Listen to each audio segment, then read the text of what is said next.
didn't hurt Red Bull because they already won the thing. Didn't matter to them. Sure, they wanted, sure, Max wanted to win all the races, but it wasn't going to hurt him anything. He was still going to win the title if they try to part on his or a part more so on Checo's car that didn't pan out the way that they thought it would. So you had that live testing lab that was great for them and not for anybody else type of situation. So real quick, sorry, just sure. to jump in real quick. I realized we had a little technical difficulties over on YouTube. I thought we were over there. We're live over there now. So if you're just seeing this over on YouTube right now, also come on over to Playback. I dropped a link in there. And just to catch you up, we said McLaren looks good. Red Bull still looks good. And Mercedes not so good. Yeah, exactly. The Merc it's funny because they've been putting out, or Toto's been making comments where he's confident that they've got a path to making this car a race winner by the end of the year. No. I don't see it. No. And what they've delivered. And it's not so much that I don't see that they can, it's that it's not that they've just got to catch Red Bull. They've got to catch Red Bull on a weekend that McLaren's not good and Ferrari's not good. Right. And only they're good. It's not like they're constantly running 3-4 or like 4-6. Not right. at all. And it doesn't seem like they've been like, when are we going to see some of this improvement? Like, it's not like they've been slowly chipping away and getting a little bit better. So they've shown me nothing that makes me believe that they can. Well, they're improving in the sense that they're not falling farther behind Red Bull and McLaren and Ferrari as they move forward is what it is. Yeah. It's a constantly changing, level of equality in a sense. And the thing is that they unfortunately are showing a very consistent level of where they're good in Friday practice and then they're not good come qualifying on Saturday. Mm-hmm. And that's not a good thing. You kind of want to be the other way around. You want to be, I got to work it out on Friday, but we're solid when it comes to qualifying and then we're good in the race. They're good on Friday because Hamilton was second in FP2. Yeah. And I think George was up there in FP1. I didn't finish it before this started. But it comes, they did the similar thing at Imola, and they wound up qualifying, I think, 8th and 10th or 8th and 9th, and wound up finishing 6th and 7th in the race. And that's good points, but that's not, again, Red Bull points, Ferrari points, McLaren points. Right. And that's like the problem. That's like RB2 points. You know what I'm saying? Like, they'd be happy if they finished 7th and 8th or something like that. That's not what Mercedes does. Except they don't have a factory engine program. So that's true. Also true.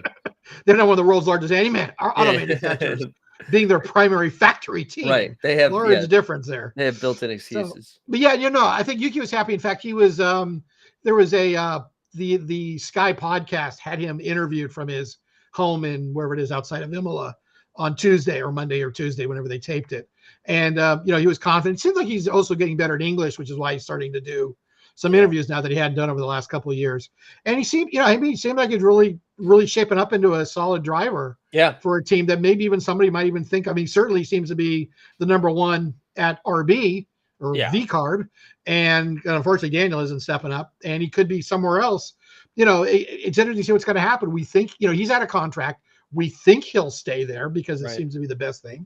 If he keeps doing it and Checo doesn't, and it doesn't work out for Red Bull, he could wind up in the second seat next year at Red Bull. I don't think they would be. It kind of goes back to, we mentioned this a little bit last week. Like what does he want in the sense of like, does he like kind of being the top dog in this smaller environment? Or is he like, no, I'd be comfortable, being a number 2 competing, but being like a clear number 2 on a like a constructor team that has a chance at actually winning something. Yeah, I think where he is in his career, he would definitely want to be the number 2 with Max. Yeah, because he wants to challenge Max, and because at that point he's not somebody who's established himself where he's got a career or something. So like if you got a guy like Bottas right now, right, he'd be happy, just being a number 1 somewhere else because he's been a number 2 in a top team and wants to see that he can maybe drive a team forward or not. Sure, I doubt Bottas can. He's a good driver and all, but there's lots of good drivers that aren't necessarily able to drag teams forward. That's a rare combination. Right. And to be fair, I don't really think Max has drug Red Bull forward.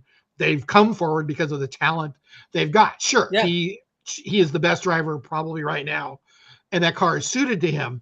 But I'm thinking more of a situation where Michael Schumacher came into Ferrari in the early 2000s and dragged them up. Just completely overhauled it. Yeah. And the same thing with Lewis. I think we knew at the Mercedes. Now Toto was there and they had a good design team there, but I think he certainly helped them lead them. Yeah, he type of situation. I would count him as somebody like that. I don't think Lando's really doing that at McLaren. Not that that's a shot at Lando, but I mean, maybe he is. I don't know. I don't see it. I see that they've got talented people there that are kind of dragging it forward. That they're not really that. Maybe he is. Maybe he's going to meetings and inspiring people to basically do better. Yeah, that's kind of stuff I expect that Schumacher or Hamilton. You could question whether Fernando's done that at Aston Martin or not. Actually, you know what? Sebastian Vettel might be one. Yeah. When he came over to Red Bull, when he came up from Red Bull, but he was kind of a younger guy too to do it. When he was really early on. So maybe in the later years, he didn't seem to really have an impact at Ferrari when he went there. Right. That's for sure, unfortunately. Right. But again, for like you talk about political environment, Ferrari is the worst for that, which is like reason 23 why Adrian Newey may not go to Ferrari is it is a highly political environment. Yeah. And it's brutal there as far as that. And it does drive people out because they just don't want to deal with it, especially on the engineering, aerodynamics. Right, it's the Ferrari way. Like you have to, it's just very much the Ferrari way. Yeah, and I'll say this, and please don't consider this to be a pejorative of anybody. It's an Italian team. Yeah. They do it the Italian way. Right. Sorry, but that's just the way that it is. I'm sorry. Right. Not meant to be a shot at anybody else, or anything. That's kind of okay. It's kind of almost. Let's try to clean or wrap this up here with Hamilton got sixth. Hamilton got sixth. Actually, that should have been George pitted from sixth and gave Lewis sixth and he fell back to seventh. Right. Word was he was going to run out of tires. He didn't think he was going to run out of tires, but the team thought George was going to run out of tires. So he was a little bit miffed about, well, I'm going to get the spot back. And they're going, no, you're not getting the spot back. And he's like, well, why not? And it's like, it was a little uncomfortable listening to that whole thing. It's like, first of all, drive the car, worry about it towards the end of the race. You've got like 15 or 20 laps left. Worry about when you get there. Right. But also, it was kind of, go ahead. I just mean, it's not for third. You know what I mean? Like, it's not, you're right. Exactly. No, very good point. Not for a podium. Yeah. It's basically for bragging rights and that's it. Right. And Alonso had a horrible day. He started from pit lane. He wound up basically at the end, he was going to try to, I don't know what happened with this. They were going to try to steal the lap of the day or the fastest lap point away. Now they wouldn't have gotten the point because he was 19th. Right. But he would have stolen it from whoever it was. I don't remember who wound up getting it. It was somebody who was like midfield. Might have been Stroll who they were trying to steal from because he'd just come in last. And they screwed up the pit stop and he didn't get out in time, so it didn't work out that way. So he had a horrible day. But Stroll managed to scramble his way up to ninth, considering he was, I think, out in FP1. So that was actually a pretty good day for Lance. He kind of did one of those quietly good races that kind of surprised you because now he'll go basically disappear for 4 races. Right. I was going to say that we won't talk about it ever again. Yeah, again, it's one of those things. He'll just do that. Just when you kind of think, okay, is Lance really just out of it now and he's going to retire? And it's like, no, he'll pop in a really good drive. It was actually a really good drive for him. So, so be it. But let's move on to news of the week. Again, we've talked a little bit about it. Driver's market. Lots of rumors. No one signed anything. No one's been signed. No contracts have been inked. Alpine is kind of interesting because there's about 100% chance that their drivers will not return. Yeah. No ifs, ands, or buts. They are both looking for new drives, and I don't think they've even their agents have even called Alpine about the chances of getting their contracts renewed. It's just so wild how I think in fact it's how far can they get away from Alpine is what they want. It is. It's just crazy how far they've fallen. Like they're just not competitive, and they're both like good drivers. I don't think they're both race winners. Yeah, but like they should be. I would normally expect them to be in like the 8 to 13 range. Like battling with Yukis and the Haas's and stuff like that. It is nuts that it's just the second the lights turn, they're in 15th to 18th or whatever. And they're one of the reasons why it's a 5-5 now, not a 3-3 and 4 type of thing. Right. There is no midfield left. They were part of the midfield. They're gone. Yeah. They're out of the midfield because they are, like I said, they are just a freaking dumpster fire. Yeah. And I don't know if it's getting any better. I know they brought in Sanchez from Ferrari, who'd gone to McLaren and decided, no, that's not the job you promised me. I'm out of here. Do you think it kind of kills Gasly's and Ocon's like value of finding the next spot? It certainly hurts them, because they're going to wind up. I mean, they're basically looking at Haas or Williams drives. That's what I was just because I was looking at the field. And unfortunately, that's better than what they've got. Right. When they went there, you would have never have considered either of them a Haas driver or a Williams driver. No. And that's not really a shot so much at Williams as it is they were a solid mid-tier team that could get podiums every once in a while. Yeah. They both won. Now, both races were a little fluky, and they both had podiums that weren't necessarily all that fluky. They were actually good performance. Yeah, a couple of things happened that helped them get to there, or they had a tire strategy that worked out, or something like that. Yeah. But yeah, those were guys that you would expect. Remember, Gasly, was the backup driver to Max at one point, which has been almost like a cursed position because no one's done well after having that drive. Right. But yeah, he was considered to be the guy that could be the challenger for the top driver at Red Bull at one point, and was put in that seat for a number of races. Yeah. So yeah, and Ocon's won a race, and he was hired to basically to pair with Fernando at Alpine. And they wanted a French driver, and he won a race for them. And and now Haas or Williams are probably what they're looking at, because I think even Sauber, no, I don't think, well, one of them could wind up at Sauber, possibly. But yeah, it just seems like a dumpster fire over there. Alpine's got basically three names or legs you're looking at. Mick Schumacher, and we would ask, why would Mick Schumacher go there? He's running on the Alpine endurance racing team this year. Okay. The WEC team, World Endurance Championship, which is a separate F1 title, which is another F1 title championship, and he's running their Alpine team along with being the backup at Mercedes. Right. So he's got experience there. Then they may pick him up. Jack Doohan, who, if you ever watch any of the F1 TV stuff or the F1 YouTube channel for the post race, he'll be on there occasionally. He's an Australian guy. His father is racing legacy. Nick Doohan is a 3 or 4 time world motorcycle champion. So he's, two-wheel versus 4-wheel type of champion, but he comes from racing history, racing legacy. And also, I forgot, there's a third driver who may be mentioned for them. I don't remember who it is right now. Could be Magnussen, might be one of the drivers. Yeah. That could wind up at Alpine. But it does feel like we're kind of in a holding pattern until like the sign stuff, and then what Red Bull decides to do, and until that kind of shakes out. I mean, it might be a little bit too. Yeah, that's true. I was gonna say, because it might be a relatively quiet, silly season after having, I feel like, 2 or 3 consecutive bonkers ones. Well, it could. It's just going to be. It just might be later than it will be than it has been the last couple of years. They generally this is very, very early. Yeah. The whole Lewis to Ferrari thing is extremely early. These things almost never happen. Last thing I could think about this was that happened before the season actually started was during the pandemic. Danny Rick, when he went to McLaren. When he left Renault, yeah, which is now Alpine. Yeah. But yeah, that's the only one I can remember. Generally, these things are done. They start in the summer. When the summer starts is when these things start. Generally about mid-season for a lot of it. But they've, this one is really, and this has created a lot of moves. And then the whole thing with Christian started that whole rumor. Mm-hmm. That's really dying down, and no one really sees that. Now the question maybe 26 he may move, but doesn't really look like he's going to move in 25. Yeah. But again, then you got to decide what Mercedes is going to do, and Toto seems to be, again, I've said it before, in no hurry, because there is rumor they're going to put Kimi in the car when he turns 18, and they may try to get some dispensation for some FP1 testing for him on the Williams before he turns 18, but they may put him in the car at 18 if Landon Sargent doesn't pan out. If he doesn't do something by the time they get to the Dutch Grand Prix when he turns 18, he may be shown the door. And that'll give them 4 or 5 races to put Kimi in to see if he can hack it or not. Is he really a legend, or is he really going to need a year of seasoning type of situation? Rumor is that Sainz is going to be is been given a deadline by Audi where they want an answer, which would speed up the process for some of the teams. There's also a rumor that just popped up this morning that the deadline may have passed with Audi and he didn't sign, and that they're going to go ahead. I just I love that idea of Audi. Like, Sainz is clearly the best driver that could be available.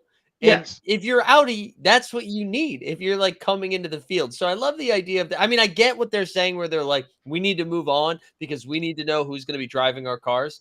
But I'm sure Sainz still has a little bit of work. I also wouldn't discount that as something that has been put out by the Sainz team to basically to give Audi to push the pressure on Audi to back off on that time. Because rumored it was June 1st. There'd been a rumor floating around for almost since the start of May that he had a deadline of June 1st to either sign or take a hike. So maybe he's pushing them to basically, hey, I got other teams here. So why don't you guys just cool your jets and you'll get me when I decide that, I can't get Mercedes, which rumored is now he's not going to get. And Red Bull doesn't seem to be like they're going to give Checo, it seems like a long leash to whether prove himself or not. Yeah. There, at least a mid-season, we think, at least till we get to the summer break, I would think. So I don't know. I mean, this thing could three guys could sign Monday for all that we know. That's just the way it is. Williams, they look like they may have a pick of a driver where they've got enough guys that are coming at them, where it could be Magnussen could be coming to them too. Bottas could be coming to them because he did start at Williams before he got moved over to Mercedes, because basically he was the fill in the gap driver when Rosberg just quit out of the blue after winning his world title. Okay. And Bottas was at Williams, and they basically moved him over because this was like December he quit. And there were no more drives left. Everything had been, other than maybe someone's backup driver, they were basically the whole field was set. And because he literally picked up the prize on like the first week in December, and I think it was 10 days later he told Toto that Rosberg said he was quitting. He was retiring, and the field was set, and they were screwed because they could not pick a top driver up. Yeah, because the market had already been done, and they picked up Bottas, which is great. He worked great with them as a number 2 for Lewis. He was almost a perfect number 2 guy for them, but he may go back to Williams again. Either the Alpine guys could wind up there too. So they kind of got a choice, maybe 2 or 3 drivers that might wind up there, and that's assuming. And the thing is, I don't know how that's going to work with whether Mercedes decides they want to place Kimi Antonelli there for the year. Yeah. So the whole thing seems to be riding that. That seems like that's not going to be decided quickly either, because, I don't know. I mean, they're their own team. They're not dependent on it. I'm sure Mercedes will make it financially advantageous for them to wait to see if they need to place Kimi there, and they would come up with a deal for cheaper engines. Or could one of Gasly or Ocon be a second driver landing spot, assuming Sainz goes to Audi, excuse me. Second driver where? At Audi? No, because they already signed Hülkenberg, remember? Oh, that's right. Hülkenberg. Sorry, I forgot about Hülkenberg. That's okay. Yeah, that's the reason there's a Haas seat. That's right. And those 2 guys may wind up in a Haas seat too. That's right. So yeah, and so that's possible. Though the thing is, Haas may lose both drivers, and Bierman may be the other driver. That's kind of the favorite right now, because Ferrari's got nowhere to put him. Okay. I don't think they're going to put him at Sauber, because they've lost that now, because that's with Audi owning that. Audi owns that, and they will still run the Ferrari engine next year, I'm pretty sure. But they won't have that. They don't have the control of that seat that they have in the past when they put drivers there. That's gone now with the Audi. So the only seat they control outside of their own is the Haas. I mean, control is a euphemism. Right. Would be the Haas seat. And I'm sure, I think Komatsu would be more than happy to take Bierman with what the kid's shown so far. In his efforts, and he's got 5 more FP1s coming. So he'd be more than happy to take him. On that. So, and again, there's so whether Sainz, just changes anything or not. Yeah. I just don't see him winding up at Williams. I would think at that point, you might really force Red Bull into making a move, because I don't think he's a downgrade from Checo, unless he's going to cost him a lot more money. And he started there. Remember, he started out as an RB driver, as a Toro Rosso driver. That's where he started before he started moving around. So he's part of the family, and Christian seems to have an affinity for the guys that have driven for him in the past. And I mean, it's not like he's even a considerable step down from the current number 1 driver at Ferrari. Like he's been right there with them the whole time. So you're right. That would be so wild to me. I mean, unless that just speaks to how much better the Ferrari car is. But for Sainz to go from the second driver at Ferrari to Williams, that would be a crazy jump. Yeah, things have happened. Damon Hill, when he won his title, got booted out of his car and wound up going to a second tier team after he'd won a world title for Williams. Yeah, because just the way that they moved, they got somebody better, and the way the chessboard worked out, he got left out. He was the guy. It was like they pulled all the chairs out and he had no chair to sit on. Yeah, other than at a seat at a team that you really didn't want to drive for. And no word on Adrian Newey yet. I don't know if that's going to happen quickly or not. So, and again, don't discount. I haven't heard anything that's saying this, but don't discount McLaren as a possibility. He's been to McLaren. He worked for McLaren before. Ferrari is the one, because he stated it, and he said he never worked with Lewis. But again, it's a disruption in his life, and he is 65 years old. And believe it or not, he doesn't need the money. It's strange, just bought a X $1 million yacht that will be delivered to him sometime this year. And actually, by the way, it's Oyster Yachts, and I'm not plugging them by any stretch, but he did an interview with them that may lead you to some clues as to where he may wind up or not wind up, where, and again, go watch it. Or if he ever decides to, where he announces where he's going, go watch it and see if you get any clues that said, oh yeah, I could have seen that coming. If I'd watch an interview on with Oyster Yachts, he talks a lot about the yacht that he's designed. Oyster Yachts. Okay. Yeah. So I have an promo code oysters. Yeah, exactly. Yeah, no, I had nothing to do with this. They make $20 million yachts. This is not a class I play in. I'm not even allowed on them, let alone look at them. Right? So. But yeah, you got to be Newey. You have to have Newey money. But so be it. Yeah. So we'll see. It's interesting, but I wouldn't rule out necessarily McLaren because they're way closer. Word was he wasn't going to Aston Martin, but doesn't necessarily mean that's saying. And he could go back to Williams. He worked for Williams when he first came into Formula One. And that would be a wonderful coup for them if he thinks, okay, I'm going to go back to my roots and I'm going to design them, maybe not a championship winning car, but a race winning car. That's just Newey cash and retirement checks. If he goes to Williams, he's like, let's get paid for a few more years. Yeah. Yeah. So it'd be interesting. I think that would be great. I mean, wherever he winds up, it seems like it's going to be a great story. Ferrari would be wonderful because of its Ferrari. Going back to McLaren would be great because that would seriously put them, you have to look at them as being the number one team. Right. And the story of him going back to Williams would be just a great heartwarming story of going back, trying to return a once great team to its former glory that he helped. Basically, he brought them to glory the first time. Right. I mean, everybody there was important, but it was where his genius was first exposed, shall we say. So, yeah. So be it.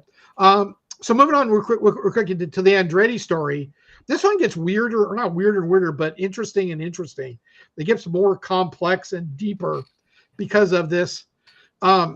So Mario Andretti was at a party. It was at a breakfast at the Miami Grand Prix.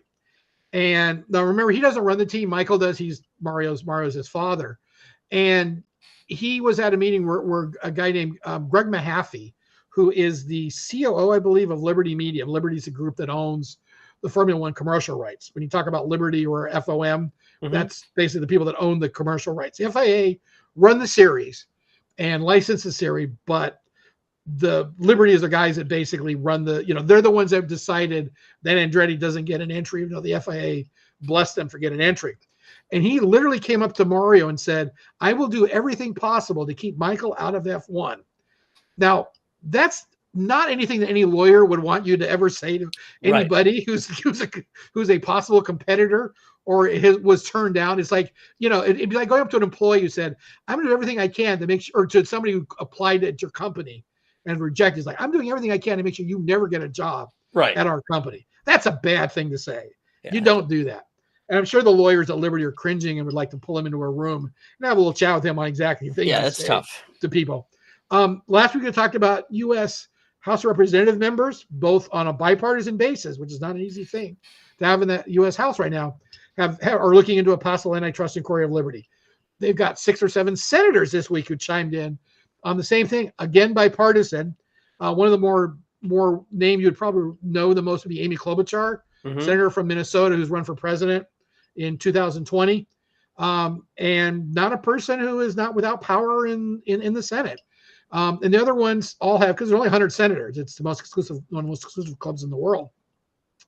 But yeah, it's kind of lining up for that. There's going to be an investigation, and they're going to have to, somebody, including Mr. Mahaffey or Domenicali, may wind up in front of a congressional hearing in the next 6 or 8 weeks, maybe 2 months, to sort out what's going to happen. So, the way that could go, I don't know. They can't I don't think they can literally force them to take Andretti, but they can make it unpleasant for them where they've got to produce documents and investigations. And that doesn't mean the Department of Labor can't look at hiring practices and things like that. This is why our government sucks. This is why, yes, it's like, what are we doing? Why are we wasting what are we doing? That's what we're focused on. That is what we're focused on. No, they're focused on 100 things, but yes, it is. This is a wasting time. I can't necessarily disagree with you on that. Yes. I mean, I know companies. I mean, I know somebody who was involved with a company that was like this, and yeah, they can make it uncomfortable for you for a while, unless they really have got something criminal here. Right. They can't do anything. They can just make your life uncomfortable and make you produce paperwork that will cost you hundreds and hundreds and thousands of hours to basically pull together, and and so on and so forth. James, I know we've talked about this before, but if there's a question in the chat, if you could give us like the very brief version of like why they want to keep Andretti out of F1 so badly. Well, a couple of reasons. One, the teams. This is the first time, possibly forever, in Formula One where they have a sustainable business model. Right. Based upon they've got a cost cap that you can't spend over, but you've got exclusions for it, and you've got solid TV revenues coming in. You've got solid sponsorship revenues. The series has never been more popular. They're generating more revenue than ever on the teams. They've got a sustainable business model where this is no longer a nice thing to do if you're a billionaire who wants to basically be involved and get his face splashed all over television and newspapers in your home country or all over the world to push a brand or your own personal image. Right. It's a real business now. Before, it has simply been a business in the sense that you got publicity and you got to have your name on a car and you got to basically massage your narcissism. Right. Now it's a real business. You can make money at it. You can generate a profit each year, and you've got a business that if anybody who has been in this for any period of time is worth anywhere between 800 million and $3 or $4 billion for a team. The cost for Andretti to come in to sign an anti-dilution agreement would be $200 million. The day that they be having an entry in Formula One, the team is worth $800 million. Yeah. And they're going like, look, we're not giving you a $600 million, caveat, and basically, which will maybe in a sense knock each team down $50 million or something. Yeah. A lot if you're Haas, nothing if you're Mercedes. They've got a sustainable business model, and all you're doing, the revenue will not necessarily go up. Andretti's claim is we're bringing American audiences in. The answer from F1 is we got them. Thank you very much. Drive to Survive has done it. Right. Don't need you. Don't let the door hit your ass on the way out. You're nothing. You're not adding us anything. And we've got to split the team revenues now. We all get 10% less or 9.9% less. That's where it is. That's always it's money. It comes down to money. Yeah. Literally, it's self-serving. Christian Horner's going, what's in this for me? Yeah. I don't see anything in this for me. I say no. Show me that there's something in it for me, then they will. They will definitely do it. We talked about it last week or 2 weeks ago, and it's like same thing with the NBA. It's why like when they're like inevitably they're going to add this team in Las Vegas and then bring a team back to Seattle, and each owner is going to get, I think it's like $300 million, just like a check for the new teams being added. So exactly, that's why. Yeah, the same thing. Now, the thing that's interesting is I bring it. The reason I put this little note on here is 2026 Concord Agreement. The Concord Agreement, for those that don't know, maybe I should do a short on this like in the next couple of weeks, is the binding commercial agreement between the teams and FOM. It's basically the decision on not necessarily formats for the teams for the cars. That's a technical specification. Mm-hmm. But it gives them votes on what can happen as far as changes to the cars, to engine development, to stuff like that. It also, more importantly, sets the payouts to the teams on how much money they will get as a percentage of revenues that FOM collect. And that is a number that will be going up. It also includes now, since probably the last one, an anti-dilution fee, which I said was set at $200 million. Guess what? That was set before Drive to Survive came along, and the cost caps were fully implemented and were shown to work as far as making these real businesses. That will go up. That could be 600 million. It could be 800 million. Now, I'm not predicting it, but I would not be surprised come 2026 or 2027 for a fee of $800 million, the teams might be more interested in allowing Andretti Cadillac to come in. Yeah. And Andretti offered to say, hey, we would go up to maybe 400 million on a fee if you bring us in. But again, that would be 400 million for a business a day one's worth 800 million. Yeah. If you pay 800 million for a business worth 800 million and they each get $80 million as a one-time payment, that might be something that they would necessarily, that they would be interested in. Plus, there is rumor that with the new money that there will be there will be significantly more money coming to them in the order of maybe 30% more money coming into the teams, because each time they tend to negotiate up a slightly higher percentage of the money. Plus, there should be a larger pot as we go forward for this coming. Now, this isn't going to last forever. You know, racing in America is notoriously fickle. 5 years from now, it could be out of favor, and they all decide that IndyCar racing is the top thing, and everyone that does watch racing watches IndyCar and not Formula One anymore. Right. Or they could basically price themselves out where sponsorships decide, hey, I can get half of the exposure for a quarter of the price, slapping my name on an IndyCar or on a NASCAR. Yeah. And that's what hurt NASCAR was they started getting too big for their britches about 10, 12 years ago when they were at the top of the racing, mountain in America. And it started costing them because they started trying to negotiate higher rates, and people started going away from NASCAR. People got tired of it and moved on to something else. Yeah. So again, Formula One's never been the top dog in America, but they are at a peak as far right, or they're nearing the peak in their viewership appeal and dollar value, and they're picking up American sponsors, which they used to only pick up as little small stickers on the sides of cars, right? Or little amounts, maybe for single or two race deals. But the Concord agreement should be a much more lucrative agreement for everybody. And they could bump the cost cap up to around $200 million or more a year. Now, that's not going to change the sustainability for most teams. It might for a team like Haas or Williams, where I don't think they're pulling in $200 million, and whether they would spend $200 million or not. They also may, though, include that makes it not necessarily as much of an increase as they may limit the number of exemptions. Right now, drivers aren't included, contractors aren't included, top 3 personnel on the team aren't included. So the big team principal salaries, the big Adrian Newey type salaries aren't included. And then whoever the third person is, maybe the head of the air engine department or the chief marketing officer, someone like that, isn't included. So that may go up, but it may mean that they've got to spend on more money, that more people that count under that cap going forward. Go ahead. No, I was just going to say, I know we're starting to run out of time. There was a great question by McCoy. It was. I'm glad we got into that, because absolutely, especially as we get into the Andretti. Should we move on to Monaco? Monaco, the most exciting.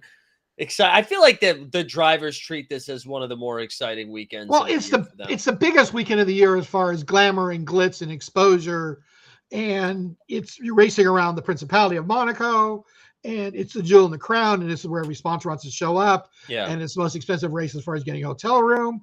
As far as the racing and the on-track excitement, it's usually pretty bad. Right, because there's no passing, right? No, it's kind of like qualifying is the Grand Prix. Yeah, you're exactly right. And literally, if you tried to, if they didn't have this race and you tried to pitch this race on this track, they would laugh you out of the room. Yeah. It would not work. The track is a joke. It is dangerous. I sent you that clip this morning. Yeah. There was a near disaster in the Formula 2 race where a guy was going slow in the tunnel. Actually, you know what? Since we're on playback, I'll pull this up right now. I'll share the tweet, because it is like crazy alarming here. Hold on. Let me pause it so it's not playing already. All right, hold on. I'm going to share screen. Yeah. I mean, if you want to show it, if you can, go ahead. I don't mind. Yeah. I'm gonna blow it up right now. But this is something this is just nuts. Slowly there in the tunnel. So whether he's having some sort of reliability issue, and that's a scary place to be behind. Yeah. This angle's even crazier. Like, yeah. I mean, looks like he had that line, but he didn't, because you see him just jerk the wheel. Right. It's incredible that didn't turn into an accident. Somebody could have died in that. Yeah, that was insane. Because the speed that he would have hit him at would have just been probably not sustainable, probably for the driver. Yeah. Wouldn't have done the guy in the other car any good either. So yeah. Wow. And that could be a Formula 1 car. There's no reason why it can't. I would hopefully a Formula 1 driver would be smart enough to basically, and I think a little bit better lighting on the cars as far as you'd see the flashing lights on it, and he would try to maintain a little bit better speed, knowing that's a highly dangerous spot. But yeah, it's just crazy, and that's why that amongst 15 other things where that track is so dangerous. It's like I said, you could see a Formula 1 car. I mean, how short Monaco is actually as a Principality, how small it is. Mm-hmm. A car at full speed would cross in less than 20 seconds if you had a straight line across Monaco. Wow. It's like 2 miles across, I think, or something, or a mile and a half across. It's the shortest race of the year, both in a length of a lap and in the total distance raced, because they have a 2-hour limit, and often they run up against the 2-hour limit because the speeds are. I don't know if it's necessarily the slowest track, but it is the shortest, and the shortest in the distance as it is. Interesting enough, some of the there was a great video that one of the photographers did, and he loves photographing there because he gets shots that you'll never get as far as closest to the track, and just some of the things coming out. The tunnel looks really good if you're a photographer. You know how to basically darken out that background and stuff. But he was like where he was standing through the swimming pool complex. I mean, he's standing as far as I am from my monitor right now, and that's like 18 inches to the Armco. And the car's another foot on the other side of him. There's no other place where he can stand. And by the way, there's no fencing. The Armco comes up to his hips. It's crazy. Or thighs, and he's standing right there. And yeah, if something ever happened, he'd be dead. If the car somehow got airborne, he's dead because it would hit him at full speed. It wouldn't even have a chance to slow down. But he gets great photos there, and he loves it. He doesn't feel he may not be there that often, or he set himself up. He knows what he's doing. He's doing it for a number of years. But it's great. It really kind of brought home at how really nuts this track is. Yeah, it really is. It's like a go-kart track. Is how crazy it is. But like I said, you don't get good racing there. You get great qualifying because it is, like you said, it is everything. The qualifying here is 100% the race, and to spice it up, there's a possibility of rain on Saturday. Yeah, I saw that. So you may wind up with a Haas winning Monaco if something really screwy. Yeah. Because Kevin Magnussen, some race winner. We've seen. I feel like in the last couple of years we've had rain on Sunday. Yes, we did a playback one year. Yeah, we had rain. And I think part of the reason I was able to get on it was because it was an hour late. Oh yeah, that's right. That is right. Hey Mike, how's it going? I wasn't planning to be up, but I woke up and found out there was rain. Right. We get the delay. I forgot. Yeah, they had that funky that funky thing with the red lights didn't work because they'd shorted it out. Right. Because the connection got wet when it poured down rain right before the start or something. That's right. But yeah, watch for qualifying must. It's absolutely crazy there. And again, least important circuit for power. It's also bumpy, as we saw today. Red Bull had problems with the bumps. Max was complaining.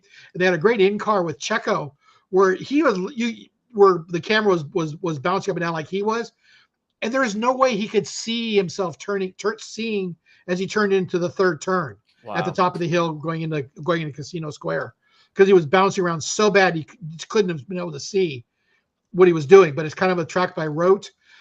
You are so close to the barriers there, closer than anywhere you'll be at any other track, which leads to the possibility of more crashes there because you are so close. Right. That's the difference, is basically getting the car to work and getting so much closer, because the closer you get, in many cases, the faster you go.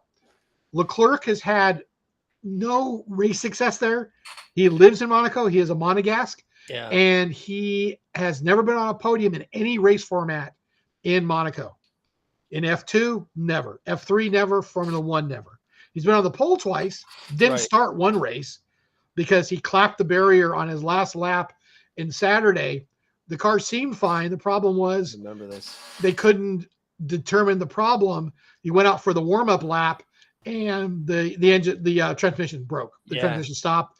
When they figured it out, they figured that when he hit the wall, that drove the drive shaft into the transmission and damaged the transmission. That's why it didn't shift. Yeah. So but they couldn't figure it out. And they couldn't replace it without him going to the back of the grid. So they had to roll the dice that the car was okay, and it wasn't. So I could comfortably he almost cried. It was so. I remember. And it was so sad watching. Oh gosh. I can comfortably say it's probably not going to be this time either. I don't think he's winning it. I can see him getting on the podium, but although they've qualified okay, right? It's going to be a crapshoot. Yeah. I would not be surprised literally to see a winner that is outside the top 5. Yuki could win a race. Let's go. Yuki could win it. Daniel could win it. I really think something like that just might happen if the rain comes at the right time during qualifying and somebody plays their cards right and gets lucky. Yeah. It's at the right spot on the track when the rain comes down. Literally meaning it's not so much that you ran a lap early and no one else did. It's like to be the last or the first guy across the line when the rain hit, and you can make it back with a fast lap to the line before anybody else can, and you happen to wind up on pole. And from there, as long as you don't screw up the tire strategy, you just might be able to make it to where you could win a race. Yeah, wild. It's extremely difficult to pass there. You can, but it's extremely difficult. Yeah, I mean, it's very somebody rare. Up, or you got to do a little what we call mechanical braking, where you kind of go, tire to tire, clank, clank. You kind of push someone around a corner and get in front of them. Right. Yeah, I mean, in fact, Monaco is so crazy that they bring one-off steering racks to this race because otherwise the standard F1 steering rack can't get around the hairpin the old Lowe's hairpin at the bottom of the hill there by where the hotel is. Mm-hmm. It's just got such a tight turning radius. There's no other turning radius in F1 that's like that. Yeah. So yeah, it's simply they do build one-off components for this race because of that. And Red Bull has a one-off Monaco rear wing that they brought for this. And everyone else has probably bought special components for this race because of the fact that because it is what it is. Right. So yeah, so I absolutely have to watch qualifying because that is going to probably set most of the race.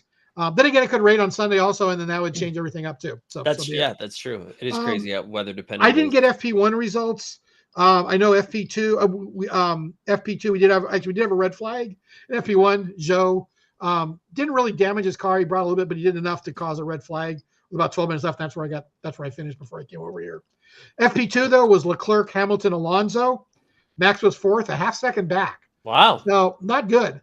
Again, we got Hamilton number 2 in a Mercedes, but what's he going to do on Saturday? Right. We'll see. We'll see what adjustments are made. Everything. So remember, FP3 will be very important for them, and also get a better handle on the weather tomorrow.